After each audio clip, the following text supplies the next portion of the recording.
प्रधानमंत्री नरेंद्र मोदी के इन बयानों से साफ हो गया है कि लोकसभा चुनाव की शुरुआत में भाजपा जिन मुद्दों को उठा रही थी वह अब उसमें हिंदू मुसलमान आरक्षण और विरासत जैसे मुद्दे भी जुड़ गए हैं।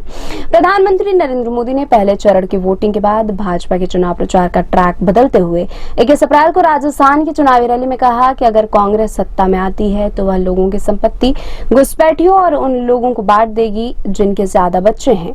नरेंद्र मोदी ने कहा कि अगर कांग्रेस सत्ता में आई तो महिलाओं से मंगलसूत्र भी छीन लेगी। उन्होंने इस सोच के पीछे की वजह बताई और कहा कि 2006 में पूर्व प्रधानमंत्री मनमोहन सिंह ने अपने बयान में कहा था कि देश के संसाधनों पर पहला अधिकार मुसलमानों का है। इसके साथ प्रधानमंत्री नरेंद्र मोदी लगातार अपने भाषणों में आरक्षण जैसे ज्वलंत मुद्दे पर कांग्रेस को जमकर घेर रहे हैं। पीएम ने कहा कि जहां भी विपक्षी दलों की सरकार है वहां विपक्ष दल SC, ST और OBC को मिलने वाले आरक्षण में कमी करके मुसलमानों को दे रही है।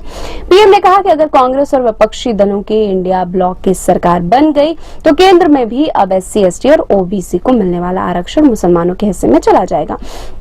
भाजपा ने क्यों बदली अपनी चुनावी रणनीति? मोदी की गारंटी और फिर एक बार मोदी सरकार नारे के साथ चुनावी मैदान में उतरी।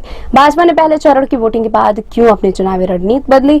इस पर अब चुनावी बहस तेज हो गई है। पहले चरण में जिस तरह से कम वोटिंग हुई है उसे भाजपा की चिंता बढ़ गई है। चुनाव को लेकर कोई उत्साह नहीं होने और कमजोर विपक्ष के चलते वोटर्स में जिस तरह से वोटिंग को लेकर ठंडापन आया है उससे भाजपा के रणनीतिकारों से सोचने पर मजबूर कर दिया है।